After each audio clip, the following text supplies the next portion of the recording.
Hello सब लोग। जिनेक्स finance में आपका फिर से स्वागत है, जहां हम आपके वित्त पर नियंत्रण रखने में आपकी मदद करते हैं। आज हम एक ऐसे विषय पर चर्चा कर रहे हैं जिसका हम में से कई लोगों को कभी न कभी सामना करना पड़ता है: कर्ज का प्रबंधन करना और उसका भुगतान करना। हम आपके ऋण को तेजी से चुकाने के लिए विभिन्न रणनीतियों का पता लगाएंगे और कम ब्याज दरों पर बातचीत करने और ऋण को समेकित करने के बारे में कुछ सुझाव साझा करेंगे। आइए शुरू करें। सबसे पहले आइए दो लोकप्रिय ऋण पुनर्भुगतान रणनीतियों के बारे में बात करें: ऋण स्नोबॉल और ऋण हिमस्खलन। ऋण स्नोबॉल पद्धति पहले आपके सबसे छोटे ऋण का भुगतान करने और बाकी पर न्यूनतम भुगतान करने पर केंद्रित है। एक बार जब सबसे छोटा ऋण चुका दिया जाता है तो आप अगले सबसे छोटे ऋण की ओर बढ़ जाते हैं, इत्यादि। विचार यह है कि कर्ज जल्दी चुकाने से मिलने वाला मनोवैज्ञानिक बढ़ावा आपको प्रेरित रखेगा। दूसरी ओर ऋण हिमस्खलन विधि सबसे पहले उच्चतम ब्याज दर वाले ऋण को लक्षित करती है, जबकि बाकी पर न्यूनतम भुगतान करती है। यह रणनीति समय के साथ आपके द्वारा भुगतान की जाने वाली ब्याज की मात्रा को कम कर देती है, जिससे संभावित रूप से लंबे समय में आपका अधिक पैसा बच जाता है। दोनों तरीकों के अपने फायदे और नुकसान हैं। ऋण स्नोबॉल त्वरित जीत और उपलब्धि की भावना प्रदान कर सकता है, जबकि ऋण हिमस्खलन आपको ब्याज पर अधिक पैसा बचा सकता है। वह चुनें जो आपकी वित्तीय और भावनात्मक आवश्यकताओं के लिए सबसे उपयुक्त हो।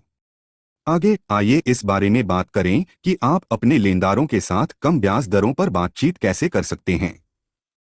यहाँ कुछ युक्तियाँ हैं। 1. अपना शोध करें। अपने क्रेडिट स्कोर और अन्य उधारदाताओं द्वारा दी जाने वाली वर्तमान ब्याज दरों को जानें। 2. तैयार रहें। अपनी वित्तीय स्थिति की स्पष्ट समझ रखें और यह समझाने के लिए तैयार रहें कि आपको कम दर की आवश्यकता क्यों है। 3. अच्छी तरह से पूछें। अपने ऋणदाता से संपर्क करें और विनम्रतापूर्वक कम ब्याज दर का अनुरोध करें। कभी-कभी केवल पूछने से ही बेहतर सौदा मिल सकता है। 4. बैलेंस ट्रांसफर ऑफर का लाभ उठाएं। बातचीत के उपकरण के रूप में अन्य कंपनियों से प्राप्त किसी भी कम दर वाले ऑफर का उल्लेख करें। अंत में आइए ऋण समेकन पर चर्चा करें।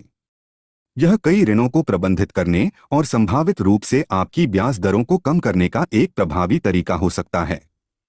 ऋण समेकन में आपके सभी ऋणों को एक मासिक भुगतान के साथ एक ही ऋण में संयोजित करना शामिल है। यहाँ कुछ विकल्प दिए गए हैं। 1. व्यक्तिगत ऋण। एक व्यक्तिगत ऋण कई ऋणों को एक में समाहित कर सकता है, अक्सर कम ब्याज दर पर। 2. Balance transfer credit card. ये कार्ड सीमित अवधि के लिए कम या शून्य ब्याज दरों की पेशकश करते हैं, जिससे आप अधिक ब्याज अर्जित किए बिना कर्ज का भुगतान कर सकते हैं। 3. होम इक्विटी ऋण या क्रेडिट लाइनें। ये कम ब्याज दरों की पेशकश कर सकते हैं, लेकिन सावधान रहें क्योंकि आपके घर का उपयोग संपार्श्विक के रूप में किया जाता है।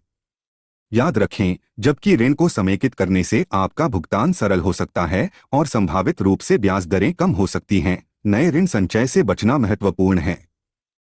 एक बजट बनाएं, उस पर कायम रहें और जितनी जल्दी हो सके अपने समेकित ऋण का भुगतान करने पर ध्यान केंद्रित करें। आखिर तुमने इसे हासिल कर ही लिया है। कर्ज को तेजी से प्रबंधित करने और चुकाने के प्रभावी तरीके। चाहे आप ऋण स्नोबॉल या ऋण हिमस्खलन विधि चुनें, कम ब्याज दरों पर बातचीत करें या अपने ऋण को समेकित करें, कुंजी अनुशासित रहना और अपने लक्ष्य पर केंद्रित रहना है। यदि आपको यह वीडियो उपयोगी लगा तो इसे लाइक करना, टिप्पणी करना और अपने वित्त प्रबंधन के बारे में अधिक युक्तियों के लिए सदस्यता लेना न भूलें। देखने के लिए धन्यवाद और अगली बार जिनेक्स फाइनेंस पर मिलेंगे।